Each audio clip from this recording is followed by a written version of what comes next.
This episode of JJ Meets World is brought to you by Natalie Deutsch of Hatch Realty. Natalie has a proven track record to get your home sold faster and for more money. She is consistently focused on her clients' needs and wants throughout the entire process and make sure that they are well taken care of. If you're looking to buy or sell, reach out to Natalie today. On average, Natalie sells a home every 3.74 days. That's at least 2 a week.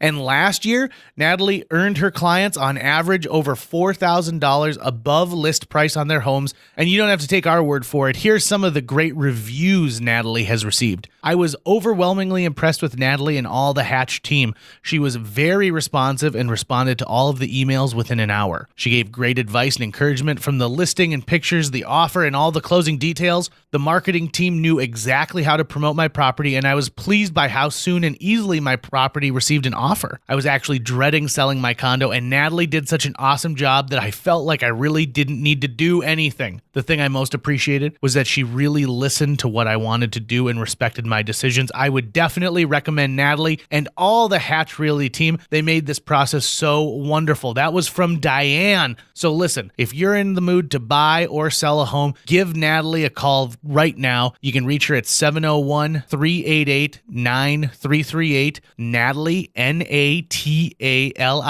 at hatchrealtyfm.com, or you can go to livefargomorehead.com. That's livefargomorehead.com and find out some information. Huge thanks to Natalie Deutsch of Hatch Realty for sponsoring JJ Meets World. Hello, podcast listeners. You look so good today. This episode of JJ Meets World features Mitch and Krissy, who are the proprietors of Unscripted, a live event where you tell stories without any background. It's a very unique experience. It sounds like it's a little wild. It's the type of thing that maybe your uncle does after he has a couple of drinks and things wind down at Christmas. Plus, Tucker and I talk about what exactly makes a pet. I've got some strong opinions about this one. So sit back, relax, and enjoy this episode of JJ Meets World. 1, 2, 3, 4. J.J. Gordon, sort of like that Indiana Jones, in that he's always sniffing out his next adventure. Yes, he is. He's always interviewing guests so he can have them on his show and they can talk about pop culture, arts, and leisure. J.J. has his flag unfurled and he likes his french fries curled, and he's fun and then he twirls as he goes to meet the world. He will march into the rain even if his ankle sprained. Take a peek inside his brain. This podcast is called J.J. Meets World. I don't like pets beyond dogs and cats. So when someone's like, oh, I've got a pet, and then they tell me they've got a python, I'm like, no, you've got a wild animal that just happens to live in your house. Or when they tell me that they have a boatload of rabbits that they're keeping in their basement, I go, no, that sounds like something out of my nightmare. But recently I was in a house with somebody who had a bunch of baby chicks, and the goal was that they're going to have chickens in their backyard because you can have chickens in your backyard in the city of Fargo now. So they're like, oh, look at, play with these little baby chicks and da-da. Now, that's fine and good, but these things made noise like all the time, and they kind of stunk, and it just got to me thinking, like, these aren't your pets. These are your farm animals. So no matter how much you want to think of them as a pet, they're never going to be what I define as a pet. Birds are tough. Birds are tough for sure. Birds are the worst. Our mutual friend Dustin, his family had a bird that would yell his mother's name, Pam, Pam, all night long. And it would also do the sound of like a bomb, like, and he would do that at 3 o'clock in the morning and scare the living daylights out of me. Yeah, they produce noise unlike any other animal type. And then once they get out, oh boy, everything in the house just changes instantly. Well, they can cause some damage too. I mean, they bite you and it hurts. Yeah. Beaks suck to get bit by. Yeah. It reminds me of one time, previous guest and JJ Meets World podcast sponsor Natalie Deutsch and I were driving to Baudette, Minnesota, which is up in the northern part of Minnesota. They call it the Iron Range. How do you spell that? Baudette. Baudette. So I'm just helping whoever it was that decided to Google it right there, but didn't know how to spell it. Yeah. Tips to you. Bra debt. If I owned a bra company, that's what I would do. Is I would set it up and I'd be the bra debt. Anyway, so we're driving along and we're up in the Iron Range, and we're driving through essentially a forest that's all birch trees, and there is a carcass of a deer on the side of the road, and Natalie looks at it and she goes, "Oh my God, look at that crazy bird." And it was a hawk, and a hawk was eating at the dead carcass of this deer. And she's like, "What's wrong with that bird?" We said, "Well, what do you mean?" She's like, "Look at it, it's eating that deer. What? It's like a cannibal bird." And I was like, "No, it's a predator bird. It eats." And she's like, "What?" And I'm like, its beak goes around like this. But what she was thinking about is all birds eat worms. And that's all that they eat. That's what birds eat. They eat worms, maybe some birdseed, but they certainly do not eat the flesh of another creature like that. And so as we explained how the curved beak of a predator bird is good for tearing, and the talons. And I said, "Haven't you ever seen a picture of like a bird with a fish in its claws?" And she's like, "Well, yeah, like a fish or a worm." And this is someone who claims to love animals. Yeah. I love them. I don't need to know about them. I just love them. Just need to know enough to protect their rights. Thank you for sponsoring our podcast, by the way, Natalie. We really appreciate it. So if I were ever in a situation where I needed a good story to tell somebody, this would be one of those stories to tell people, to say like, "Hey guys, guess what?" Which leads directly into our guests here today. Mitch and Krissy run Unscripted, which you might know from previous seasons as The Tell. And it's a simple setup. It's an event that takes place. You come and you can, the patrons of The Tell put their name into a hat. Sometimes there's a theme. Sometimes there's not a theme. And they pick random names out of the hat, and those people get up on stage and tell a story. And is there a time limit to this? Have you participated in this before? I've only ever been to watch it. Okay. So I'm very lucky in that I get a lot of opportunities to tell the stories from my life and to share experiences. The Tell is aimed at, a seasoned storyteller could go and do it, but it's really aimed at the people who don't normally get to tell their stories. Right. And I think that's one of the reasons I like it so much. Right. Because, first of all, you can always tell when someone gets raw because their emotions are driven in this. I've seen people sob. I've seen people laugh.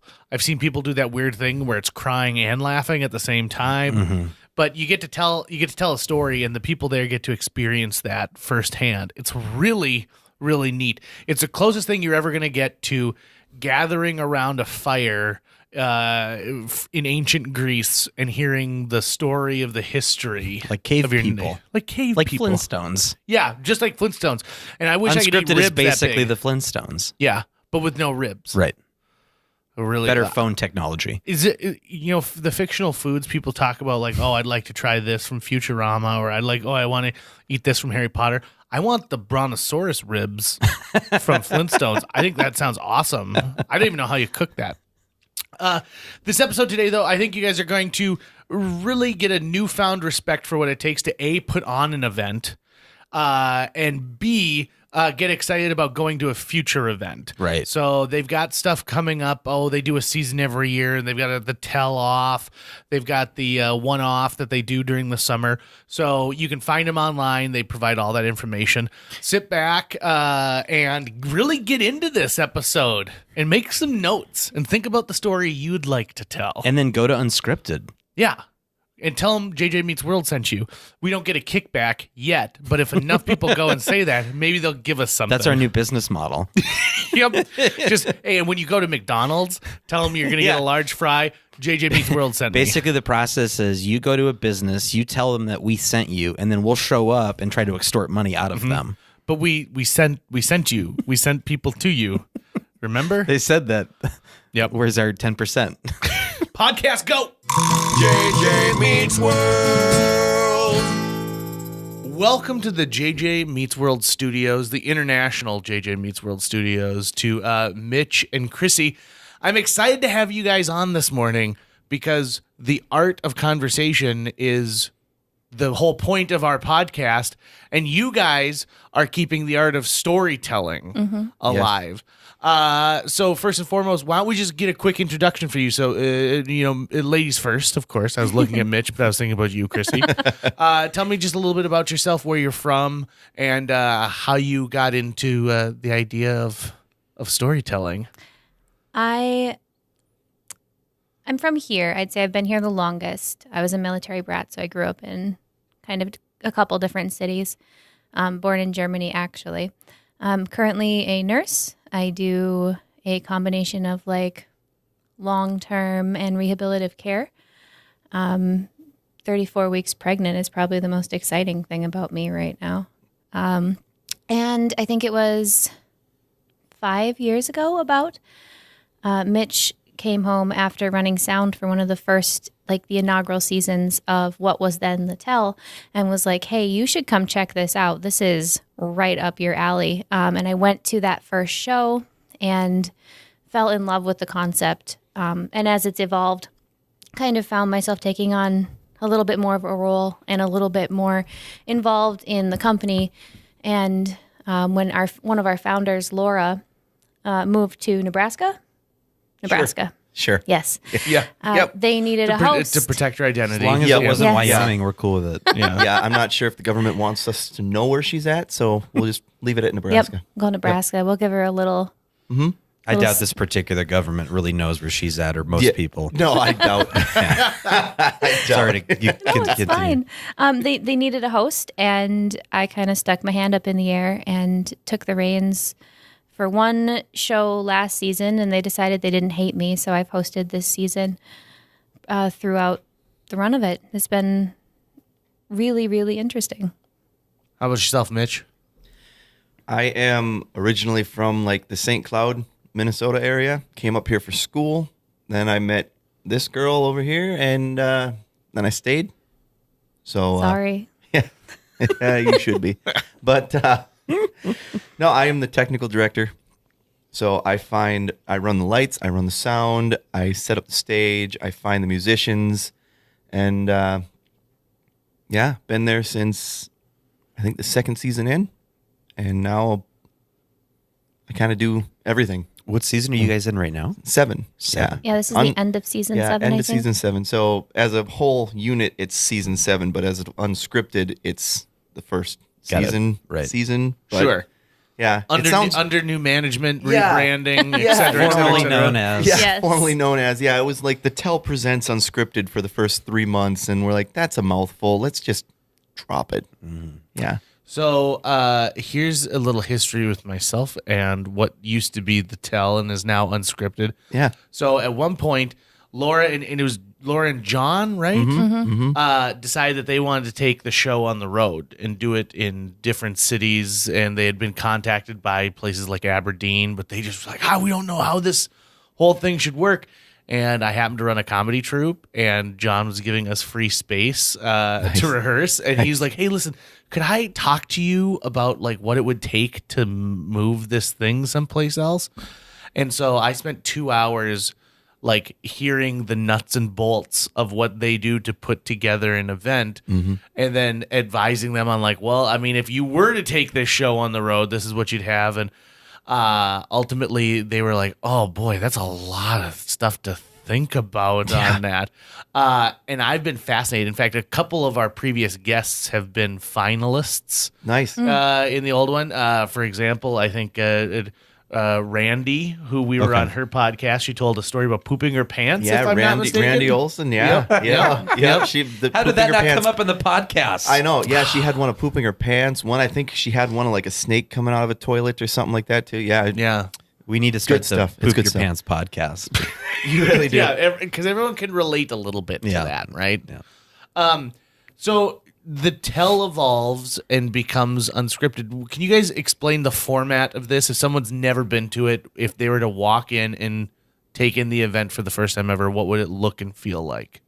No, they are definitely wide-eyed when they come in, and they're even wider-eyed when they leave because they're like, what the fuck did I just watch, you know? And but yeah, you walk in, it's completely audience driven. Like they put their names in the hat if they want to go up and tell a story. They vote on everything, and go ahead. It's like what American Idol was intended to be. Yes. But And now- got taken away, Yeah, I guess. I've never seen an episode, but I'm just assuming. I haven't That's- seen it since it came back. Oh, yeah. Yeah. No one likes the new American Idol, Yeah. from my understanding. I don't know why, because it seems to be the exact same thing that they loved previously. I think they just felt too old, so they had to revamp it and say, "Hey, it's American Idol season 1 again." And yeah, I think that was the only reason, just to get rid of the numbers. Yeah. They should have done the NU American Idol, then it's only new metal. Perfect. Yes. Clearly, there's a demographic for that. Got to tap that market. Do. A couple of the things we changed with the tell, we had videographers. We were working with Grassfire storytellers, and they would record each tell, put it on YouTube. We had sponsors who would help us put on the event, and we had a panel of judges that were actually selected, and they were the ones who would review and then pick the winners throughout the night. And when we took over and decided that we were going to kind of change the direction of where this was going, when we ended up at Front Street, actually, with Lindsay and Aaron, the space was just different. It's a smaller space. It's more intimate. And I'm like, what can we do to change the dynamic of this show? So we got rid of the videographers. Not got rid of, but they're going to be with us for the final, which is coming up on the, what day? 12th? 12th of April. We gave the audience the control of the vote. So when everyone comes in, you will get a media waiver. So you can sign and say, yes, I'm telling my story. We do have a tape recorder that will record the mic so we can take snippets of that story. But If that's, you want. Yeah, if you want. check that box, and that's it. And then they get a ballot, and the audience actually chooses who they feel they connected with. So it is completely audience driven. Basically, all we do is show up, turn the lights on, make sure the microphone's running, and let them. It's like a fancier on their own show. Toastmasters club. It is, yeah. Really, we got into a group and we're like, really, look, guys, what can we do to be the laziest we can be? No. You function just like this podcast. Yeah, right? Yeah. No, it works out absolutely amazing. And when people go there, the hardest thing is to get that first name in the hat. That's the hardest thing, because people are like, in general, people Right. just look at you and you're like, hey, does anybody have a question for me? And everybody will be dead silent. And then it takes that one person to raise their hand, and then 50 more hands shoot up. They all want permission from someone else in the Yep. audience to, Yeah. Very much so. So to once interact. once that first name gets in the hat and the first tell gets up there, and Krissy, usually she gets up there going, we have 3 names. We need at least 7. If you don't give it to us, we're going to keep your money. And you Right. can go Just home. be a You really already short paid the money. show. Nice. So it'll be a really Nice. short show. Nice. And then, It's names not start falling in the prorated. hat. Yeah. Nope. Yeah. No So refunds. it's a very smooth show. We used to do it at Drecker, downtown location, and it was a beautiful, beautiful space, and we held a lot of people. And Front Street is a lot more intimate. I think it's the way the show was meant to be watched in a more intimate crowd. I think that really pulls deeper stories out of people. I think you still get the funny stories, because it's a lot easier when you're in a group of people to tell a funny story. But then you get these heart-wrenching stories. Everybody's left with their jaw just hanging. They're like, what the hell did I just listen to? When in a new venue, I mean, you're so close. That Yeah. intimacy closeness is part of that. Where when someone's crying during the story, you almost can reach out and pat them on the back. Yeah. And that closeness, I think, provides that comfort, and Yeah. the comfort allows the story to take its shape, and you find those emotional breaths. Yeah. Very, very, very powerful. And Yeah. like you said, not that the Drecker space wasn't great, but it's a little more cavernous. Yeah. Yeah. The ceilings are really tall. You've got to bring plenty of stuff. I know you guys do. It's like a rug as Yep. well, right? Yep. So there are pieces and elements you have to add to it that you don't in a space where the ceilings are so low that I have to duck down at times. Yeah. And the booths are not more than 10 feet away from the lip of the stage. Yeah. And even the first seat, if their name gets called, all they pretty much have to do is stand up and start speaking. You know, it's that close. It's great. I try to do the best I can with the lights to try to blind you a little bit. So if you're stage fright, you're not going to see a lot of people. But yeah, it's still intimidating as hell, though. it is. I've done my fair share of things on stages and been in front of huge audiences, but there's something incredibly unnerving almost about having it just be you and a microphone on stage, and that's it. And you are telling these very personal, raw stories, and storytelling in itself is such an intrinsic art form to humanity. It's our earliest form of history. You know, it's this incredible opportunity to get to know these total strangers in a way that you are never going to get to know them in any other setting. Yeah, passing them on the street, you'd never know.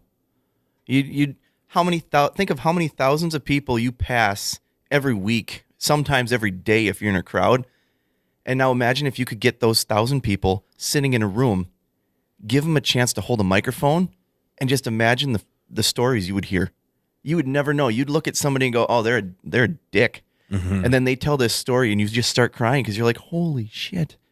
That I would have never thought. And this gives you an opportunity to get close to people that you don't know, and sometimes you'll never see them again. We've had people come from out of state who are just like, "Hey, we heard this show is coming on. I want to tell these incredible stories," Yeah. and then they just leave. And then they leave, and we never see him again. That's awesome. You know, it's so awesome just to have that aspect of the show. Has it ever happened though where you're like, oh man, I think that person's a dick, and then they got up and they told their thing, and you were like, I was right. Yeah. Oh, That person sucks. yeah. Like, yeah. has that happened? That has happened. That has happened. That's what Yeah, I it's want to been- see. in the But that's first- my work yeah. personality is I like to be like, I want to fucking hate on the person who's on stage right now, but only if they deserve it. Yeah. But- Yeah, there's definitely been in the earlier season, in the first season that I went in, I'm not going to name the person, but I remember clear as day, they walked up on stage and I went, "Oh, this is going to be good." And they just started telling their story. I'm like, "Oh, that was amazing." And it took a second. It was that quote good. Yeah, That delicious. the, It was yeah, delicious. delicious. That's a I great wanted word. seconds. That the Yeah. audience took like 5 solid seconds before they're like, "Do we fucking clap? What do we do for this guy? What? Sure." Yeah, it was beautiful. I have some theories of who that would be. I used to religiously watch the clips, the YouTube clips. Yeah, And they're still up. You can tell the difference between somebody who has made up their mind how this story is going to go and has added some theatrics to it in the way that they're going to present it, versus the people who are getting up there who are in front of a microphone for the first time ever. Right. Because Those are my favorite. microphones are scary, Yep. right? Everyone wants to touch one and to say something into it, but at the same time, it is a little frightening to get up there. You talk about the solo aspect of it. That's even more terrifying, especially for us upper Midwesterners. You know, you don't see anyone farming all by themselves. Yeah. You don't see anyone other than maybe snow blowing. That's the only solo activity that we take pride in doing by ourselves. Hell, at you'll this do point. it by yourself for your other neighbors, just to Right, be yeah. by yourself. Yeah, In fact, that'd be a good story to tell somebody who snow blows for all of their neighbors. right. Yeah, I'm really lately. I've been into this thing called 60-second docs on social media, and it's a 1 minute long documentary about something. Sweet. And when I watch it, they're not getting into how the printing press came to be. They're telling somebody's story. They're talking about the guy who has been collecting Campbell's soup labels for the last 25 years and is about to donate them so that a school can buy a whole new slew of computers.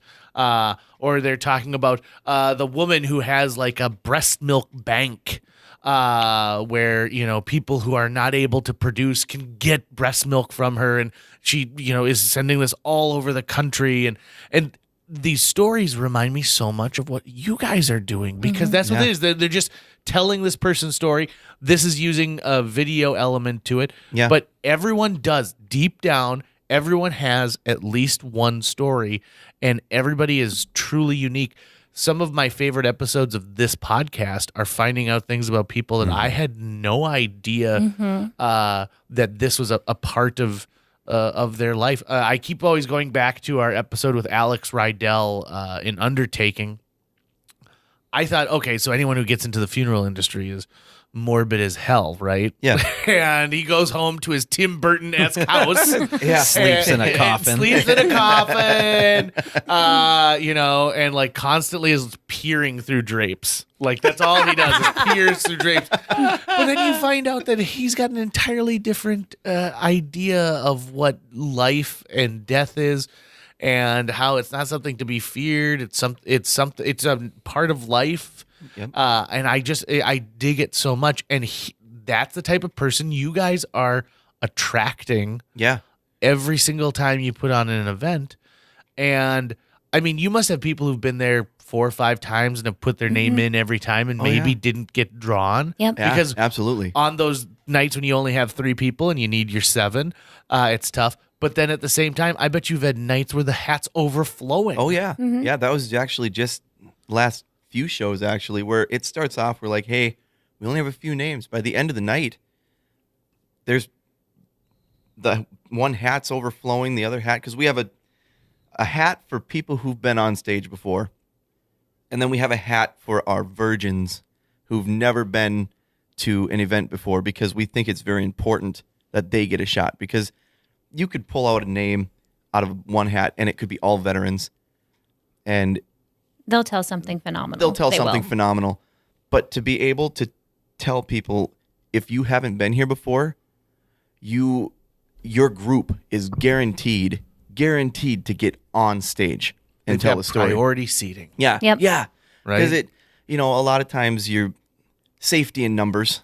Mm-hmm. The more, that's what I always tell people, to try to get them to put more names in the hat. I said, hey, if we can get this hat full, less chance your name's going to get pulled. So, but we kind of split it up into 2, so that way the virgins who do come to the show, people who haven't been on stage before, they can get an opportunity to get up there and tell their story, and an opportunity to get in front of the mic for the first time, and be absolutely terrified but love it at the same time, and reteach them how to use a microphone, because a lot of times they stand way back, or they'll sway side to side. There was a tell that I had to go up, and she wouldn't stop swaying. So I took the mic hand, or the boom on the mic, and I just went back and forth and rocked it in front of her face the entire tell. So I know a lot of your patrons as well, and one of the best evenings I had ever heard of them going to one of your events was, we decided that we were going to come, and they'd been to 4 or 5 of these over the years, and they were going to bring a bunch of people from an office that they worked at, but they weren't going to tell these people what this was at all. And some people were like, I've never heard of this. What is it? And they're like, we're not going to tell you. We just want you to come and experience what this thing is. So don't do any research into it. Go into it cold. And they said it was amazing, because afterwards they all went out for a drink and had their own mini version of Unscripted at the bar, where everyone was like, okay, everyone's gonna get like 2 minutes, and everyone tell us a story in 2 minutes, and that's something cool. From your life. And I think that's what you're inspiring with this, is you're inspiring people to have those conversations and to tell those stories, to put their phone down and actually interact with people. Yeah. Put the damn phone down, tell your stories. That's what human nature is, where we're meant to be a group. We're not meant to be alone. Put the phone down, tell your story. And that's the coolest thing when we're in between tellers. We do have a musical element just to make it, flow a little better. And I'll get into musicians later that we've had, because we've had phenomenal musicians this year and previous years. But you go from table to table just to be like, hey, how you doing? You having fun? And they're in the middle of a story, telling a story to their table at Unscripted. And people actually put their names in the hat because they'd tell a story and their friends are like, name in the hat right now. Put it. You're telling that story. Get up there. So it's great to encourage communication. I really like the fact that you guys are getting rid of the video. Yeah. And I'm a video guy, and I'm really excited to hear that because to your point about, put the phone down, this is something about human connection. So actually come experience human connection. Yeah. Just like the power of theater, it's right there in front of you. I found too that in the past for, clients I've worked for before where they're like, hey, we want to do this thing and we want to do video. I'm kind of getting to the point where for some of them I'm going, you don't want to do video. You just want to do audio. Yeah. You don't need the video aspect to all of this because just hearing the information is more than enough. But also, Krissy, to your point earlier about, being in a lot of theater, but still being afraid to be in front of people. I've been in over 20 plays, and the thing I hate doing the most at Theater B is the curtain speech. Yes. I hate doing the curtain speech. I'm just like, blah, blah, oh, my name is, I don't remember, but I'll tell you guys to use the bathroom. So what is it like for you? I mean, I know you've got improv background and with line benders, I mean, that's basically what you're doing is it's theater without a net, right? Oh, yeah. Yeah, you're getting up there and you're creating something out of nothing. So would someone with your experience, if you got up on stage at Unscripted, do you think you'd be feeling the same thing that we're talking about? What I think, so here's what I think you'd experience as an audience member and myself. I'd be able to get through this thing, but I am looking for those audience cues to know whether or not I should continue with this element of the story. So if I'm telling a story and I get into Uncle Chuck, and we get some laughs from Uncle Chuck, I'm probably just naturally going to want to include him, elements that don't really matter to the story, but kind of tangent off about that. If you're an audience member, I don't think you enjoy my talk as much as you would somebody who's getting up there who doesn't have any stage experience. Right. Because I think you're seeing something that's more genuine. Whereas I'm trying to get a little shticky with it as it's going on. Yeah. It's like we were talking about the people who are a little more theatrical, Yeah. right? Yeah. You don't always want the outgoing person. And it's not always the outgoing person who wins. It's sometimes the person who's just getting up there and saying, I'm going to be vulnerable. Oh, yeah. Those are some of my favorite tells, actually, when they get up and you can actually see them trembling, like they're terrified. And this is probably the bravest thing that they've ever done. And they drop this just absolute bomb of a story. One of our tellers this year told about a suicide attempt that he had made as a child at a Bible camp because he was coming to terms with his sexuality, and the weight of the air in that room as he had finished speaking was palpable. It was phenomenal, and he was someone who was clearly not rehearsed. It was just, okay, you want my story? Here it is. And it shifted the entire dynamic of that night.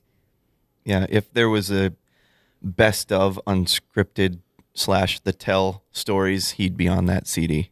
It'd be one of our finalists, actually. Yeah, he's actually one of our If you wanna finalists. Check him out. He'll be on stage for the final. So I've got a million questions about has this ever happened? Have you done blah, blah, blah, blah, blah. So that's why I'm going to transition into this real quick. So have you ever been contacted by somebody after an event who said, this story was told about me? Like, they're not the teller, but they were maybe a character in this piece, and they were pissed I don't think that they so. were included in it. No, actually, no. We That is awesome. Yeah, not once. Even when we put them up online on videos, because they completely knew. They were like, at first when the video took place, we're like, change names. If you're not comfortable with these people, change names. Because that enough. People might know that, yeah, this story's about me, but nobody knows it's me. But yeah, not once have we ever had somebody come up and say, I'm absolutely livid. Because basically, if they came up to me and said that to me, I'd be like, well, that sucks because it was a beautiful story and maybe you should probably change. you know, just send them on their way because Lighten up, bro. The Right. story happened. Life happened. They told their story the way they wanted their story to be told. If you Yep. don't like it and you want to rebuke, You're get up on invited to get up stage. there. Come Right. on, put your name in a hat. Let's do this. Let's have a little freaking battle. Has that Let's do ever it. happened at Unscripted where someone goes up and tells a story and someone else is like, oh, God damn it. And so then they go up and then they tell their story as like, all right, JJ just got up and told you guys that we both thought Lady in the Water was a good movie, but no, That's a lie. That's a lie. He thought it was a good movie. I thought it sucked. That's a juvenile example, but Yeah, we've had friendly banter, like when friends go up and they're telling a completely different story, but their friend goes up and they go, "Oh, and by the way, that part didn't happen totally," and then they'll go into Got their it. story. Got it. So it's all friendly. It's all great. People are going up there telling their stories, and I don't think there's anybody who's like maniacal in their stories. They're telling the stories. It has to be a true story. It does not have to have been happened to you, but it has to be true. That's the biggest thing that we put out there, so people aren't just going up there and telling their 5 minutes on stage. They're not doing their routine.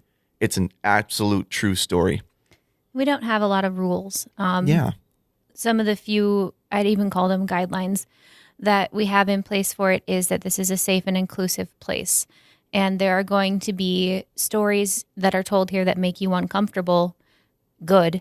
But this isn't a space for you to soapbox or get in, to a political rant or go off on hate speech. This is a place for you to give us a peek into the fabric of who you are. Yeah. It's your story. It's not your opinions. right. That's the biggest thing that we bash over people's heads. And I don't think people we've have had an issue respected with it. it. Yeah. People have respected it the entire time. We've never had to kick a person off the stage. Try to keep the tells around 6 minutes. But if you go longer, Most do. It's a time warp. Yeah, it is. but 6 minutes is Yeah. not that much No. at all. when you get up on stage, and even if you haven't been on stage before, you're shaking, you're telling your story, and next time you look up at the clock, it's like 10 minutes, and you're like, oh my God. Right. Like, even being experienced on, like, being on stage and being a musician, being an actor, being all this stuff myself, getting up there, the hardest thing ever, like you said, Tucker, with the curtain speeches, being yourself on stage is the hardest thing somebody can do. Because even when you're improvising, when Krissy and I were in improv and you as well, you're still a character. You get out there, yeah, you're you, but you are a character, and it is Something so between you fun. and the Yeah, you audience. get a still. hat. Yeah, you get Yeah, that that's a good way that to put it. sheet to be somebody that you are not, and it's so comforting. But then when you get up on stage and you're expected to tell something real and like that from you and your perspective, you're just like, okay, I don't get my comfort blanket anymore. This is me. And that's the hardest thing you can ever do. Like, even when I'm up on stage as a musician, I'm performing. Yeah, I'm me, but I'm performing. I have the music. I have, you can dance. I can act an idiot. I am an idiot in real life, but I'm not that much of an idiot as if I'm on stage. So it's hard when you're going up there by yourself, as yourself. I think that's the hardest aspect of the show.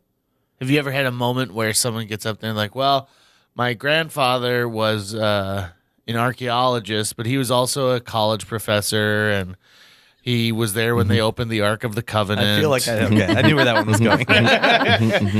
Have you ever had somebody go up there and like they're clearly not taking it seriously, Too cool and for they school. try and hijack what you're doing? Oh, sure. Yeah, I mean, and that may come from a variety of different roots. I mean, they may have intended to go up and tell something entirely differently than how it fell out of their mouth. There's always an aspect of humor and reality to even the people who don't intend to be vulnerable, because people like to fill space. And when you are stuck up there with just you and the microphone, inevitably things will come out of your mouth that the audience is going to relate to despite your best efforts. I don't know if you've ever done this, but you can take this for next season. This is a free thing for you if Hey, you want it. awesome. Let me get my notepad. But I always thought, wouldn't it be interesting to see one where you put someone in you take two people who know the exact same story, and you hear both of them tell it. So one person tells it while the other person's like secluded in a soundproof booth or upstairs. Oh my gosh. And then you hear both versions of the story, because like you said, the person's like, it didn't happen like that, Mitch. Yeah. You know it didn't happen like that, because you can hear two completely different Stories, that, telling like, of two tales. experiences. Yeah, I that would be love an that amazing idea. idea. Run with that Just one. as like a Like we used to do the summer invitation. Yeah, we used to do that. That would be a really interesting one-off. be a cool take. Yeah. Yeah, do like its own show, because and people have been asking us, because we used to do a summer when it was the tell, a summer tell. It's just people- that one off. Yeah, it was just it was another show for people to come, and we usually did it outside, and just aspect of there was no videography. That was the thing people loved about it as well. But yeah, that would be a great idea actually, because you can get two people who've been there and they have two completely different stories. I love that. Yeah. Yeah. Or you find out that they're on the exact same track until one moment, and then it's like Sharp left. Yeah, it'd be like, and she was the nicest woman that I had ever met. What a bitch, and just those changes, the little changes you see. So what about evolving? So as time goes on, and when you guys take over the operations, do you feel the need to evolve as things go on, or you don't mess with something that's already, if it ain't broke, don't fix it? Well, we made so many changes with this season. I think we're still trying to figure out exactly how those pants fit. One thing that's changing even with the tell-off that's coming up is we are going to have a wild card aspect. Yeah. So we are going to have all of the winners come in and tell these stories, but the audience is still going to have the opportunity to put a name in a hat, and we're going to draw one. And that one person is going to be able to come up and possibly win the whole season. So it's just those little subtle things where we're still tweaking, and changing dials and finding out, well, does this work? Does that work? Like what you mentioned, that telling of two tales, that's Brilliant. we're always open to ideas. We're always looking for people like, come to us. This is your community. This is your event. What else can we do? What ideas do you guys have? How do you want to see this done? Yeah. And on the flip side too is trying not to make it evolve too much too quickly, trying not to interfere too much, because the art of conversation has always been there. It's been there since we were just doodling on walls as, humans, and you've always had to communicate. And when you try to interfere too much with that is when it becomes forced, is when it becomes not. We all have good BS detectors when it comes to that, just Yeah. because we live in this world. Yeah. And for the most part, some people can really get up there, I'm sure, just in general, and put on a face, and you wouldn't be able to know. But at the very least, that being genuine is really hard to fake. Yeah, it is.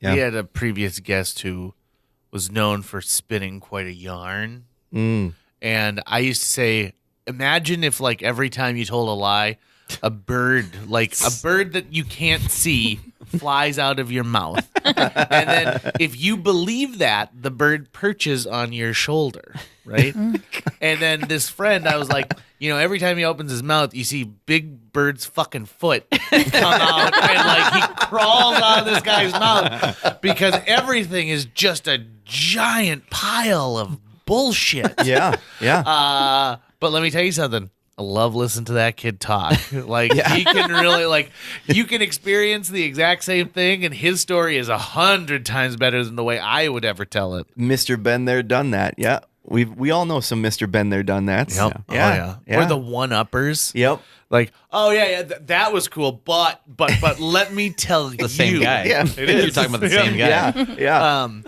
You mentioned music a little bit. Yeah. So talk about the musicians that you have on and what kind of aspect that brings to the event. Yeah.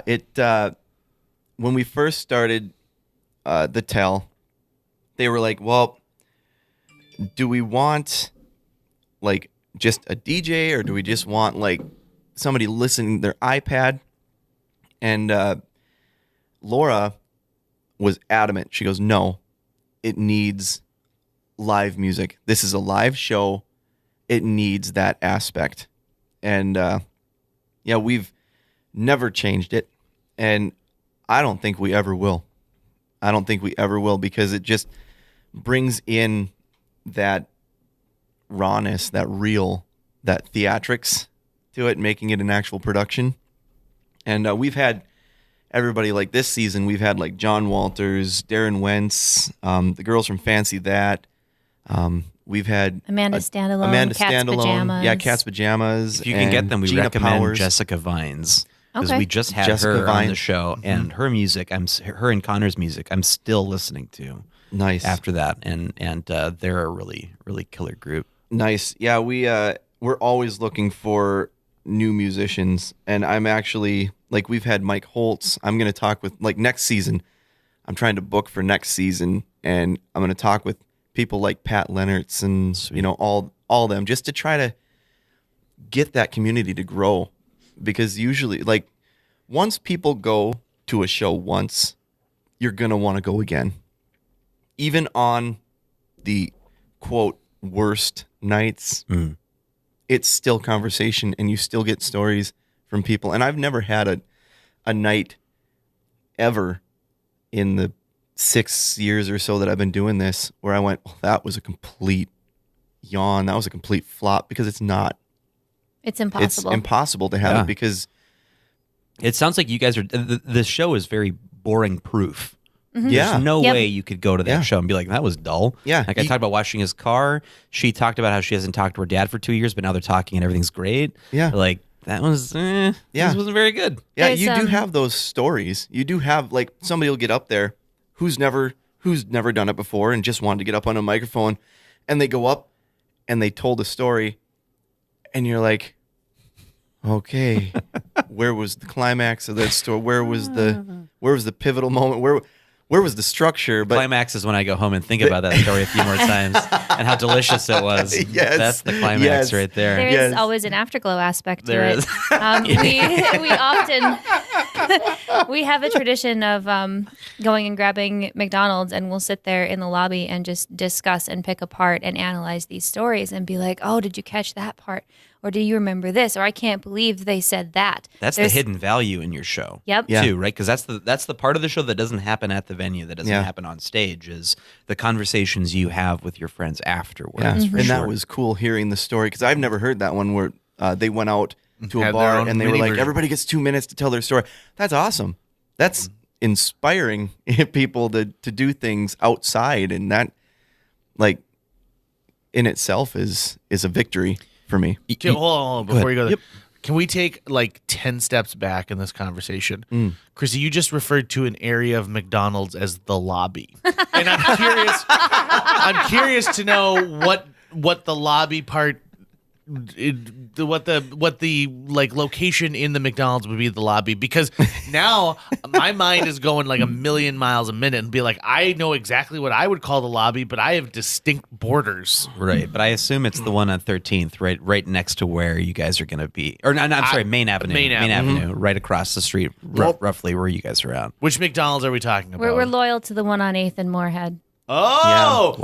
Wow. the astronaut McDonald's Yes. is what I call it, because Yes. it's so fancy and high It used tech. to be is. the And heroin actually, the McDonald's. though. lobby It of did. that It did. McDonald's, you have to go down to the second layer and ask the password for the week, and then you get brought into the valet where they will meet you with the secret menu. That's the lobby. I mean, here's know are how you serious? Because like that'd be fucking awesome. Like I would love my McDonald's 2.0 experience. That seems like the kind of would- place you need a ring to get into. Yeah. That scans, you know. Is and- that where they finally have ketchup packets that are the size of like dressing packets that you get, so you don't have to open 20 of They them? have someone You- Oh my hand churning gosh, the yeah. ketchup in the corner. Yeah. You get it. Actually, Yeah, they It's make it right in artisan front of ketchup. you, Yep. like Grand Junction. Like you get to watch like the whole like process. guac, like they make instead of making like, guac, they're like, it's like here's it's your like ketchup. it's like Kobe's, you know, like and then they're like squirting water in your mouth Yep. and Yeah. Do you know? So I have a feeling that you guys could probably relate to this a little bit. That the American people are no longer going to stand by the bullshittery that takes place at their fast food restaurants. And part of that revolution is saying, fuck it, I'm going to take another large lid and use that as a ketchup catch. Been doing that for years. Guilty. Yeah, guilty. You got to I take two almost of them thought, though, so that you cross them, so that the little perforation Yep. in the center they don't line up They don't- exactly. Yeah. because that is a leakage spot. It is a leakage spot. I've discovered that myself. Yeah. I When you love that can't- this has gone from discussing Unscripted to the structural integrity of ketchup lids. This really is is. This important is important stuff. stuff. Fantastic. This is important stuff. Yeah, because I almost thought like I can't be the only one who does this. But if I am the only one who does this, how can I market this? How can I? It just is mind-boggling to me that enough people are doing this that the fast food company should know we don't want the little tiny mini paper cup that doesn't even fit Yeah. a fistful of French fries in it. If I'm dipping, I'm not dipping a single French fry. I've got Would like you 3 dip of a them French in my. fry into a thimble? I mean, No. no, you wouldn't do it. You wouldn't do it. large corporations will often separate their clientele into archetypes to like talk about them specifically. Like, oh, well, we're working on this to this group. I bet McDonald's separates people between those who eat fries one at a time, and everyone else. Because I don't understand if I see someone at McDonald's with one fry in their hand and they dip it in ketchup and then eat that person is a sociopath. I'm Well, that yeah. person. She is that person. She am takes that that. person. She takes I that am. one fry. Oh, man. She takes that one fry. It could be an inch long. She'll make it last 4 bites. No, that's just Yeah. what. Oh my god! Maybe I I'm need that to be person. worried. Maybe We should have asked some questions before we brought them onto the show. Yeah. Because if How you're do not they doing die? at Well- least 3 fries at a time, I don't know what you're doing. I'm I just don't savoring know what my you're doing. fries.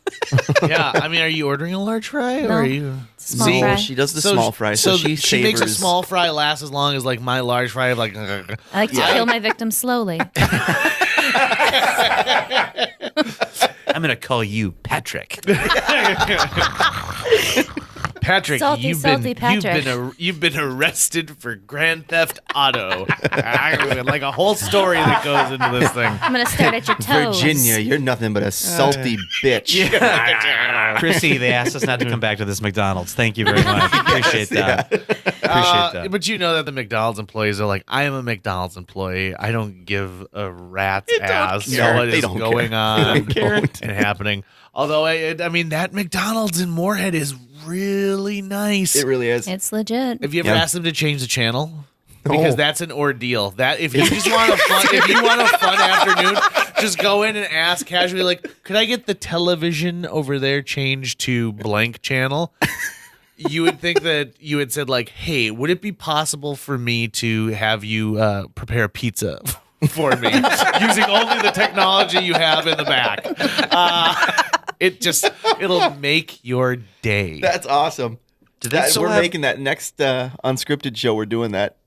That's That's happening. our after show place. Is McDonald's in Moorhead. So if people at the show want to go and hang out, Oh, you know yeah. where we're at. You After really Glow opened the on 8th floodgates. Street at the McDonald's. Unscripted brought to you by McDonald's. Yes. So we call it McDan Land Swansons. I don't know why, but my group of friends, that's what we call it. McDan Land Swansons. Do you know that? Have you watched the true story of how McDonald's came to be? Michael Keaton was just in a movie called The Founder, and he Oh. plays a guy named Ray Kroc, who is the guy who started McDonald's and made it what it is. Well, that's bullshit. He stole it from 2 brothers who had figured out this way to make sandwiches or like burgers really fast. He was an awful man. Ray Yeah. Kroc like full on stole this idea. Oh, I theft feel and that's how, deceit like- are 2 of my favorite seasonings, so that's probably why they're so tasty. Yeah. I think that's how all the really good ideas happen is they're stolen. Yeah. You know, I mean, somebody has this idea and somebody's like, oh, hey, yeah. Boom. Yeah. And snaps it up. Like and Facebook. Yeah. Then you got Facebook. And then you got, you got all that stuff. You know, it's all the brilliant. many of Thomas Edison's own, Yeah. things were, he was a great inventor, but he was, He's a even really good better thief. PR person and thief for sure. I always like when there's something that's well established and everyone loves it, and then all of a sudden there's that one person in the room like, well, actually, Walt Disney was really a dick. Yeah. Let me Like tell you why. anti-Semite is what they usually say. Well, right? Yeah, he that's what didn't. Iwerks is the man who actually created all the things, like the multi-plane camera. Disney just takes credit for it. Yeah. Stanley Why? came up with the name Spider-Man, but Ditka did pretty much everything else for the most part, at least as far as the look and feel and how everything worked. It happens. Yep. I love where this has gone. Which This one is was fun, it? But Yeah, let's bring it back. Let's bring it back. This is kind of nice because it circles in to the art of conversation. People just Right. telling stories and people just having a good time. This is what we want to inspire. This is what we want to have happen. So, going back to my experience with the Tell and now Unscripted, have you thought about taking the show on the road, bringing it down to Watertown, South Dakota, Sioux Falls, South Dakota, Aberdeen, South Dakota? You got something going on in South Really Dakota this looks year? I that know. you I wanna was just- see I was- the Are Tell? you being paid by the South Dakota Tourism Board? Yeah. Okay, all right. South Dakota, have you been here yet? That's their new slogan. South Dakota, have you seen our face rock? Yeah. Yeah. South Dakota, we literally have more water parks than you can imagine. Yeah. South Dakota, like North Dakota, but south. South Dakota, our roads are just as empty as everyone else's. See, there you go. Yeah. We're solving all the world's We got problems. this. Yeah. Also, don't take it to Wyoming because that's a garbage state. Yeah, I've been there once. It's once. I saw their big claw rock. Well, That's any the place only that, state in the union that has not downloaded this podcast. So Really? fuck Well, then. Wyoming. Oh, well, any place that the populace of cows outweighs humanity. I mean, there's Yeah. Oh, that's a really Yeah, good that's a- point. Yeah. That's a really good point. There must be like some sort of contact disease that's going on or Clearly. something like that. cows don't appreciate podcasts. So JJ had to leave because I think he's got to go to the bathroom, but it's rated time to wrap this thing up anyway. So this will be coming out pretty soon in the future, but we try to keep these evergreen. What's the next performance of your show? But then also, where can people go to get more information on the show in the future? Probably Facebook is the best Yeah. platform for us. Yep, Unscripted Fargo. If you go into the search bar, type in Unscripted Fargo, it will bring up our page. You can also go to YouTube, and I don't think it's under Unscripted yet. I have to ask.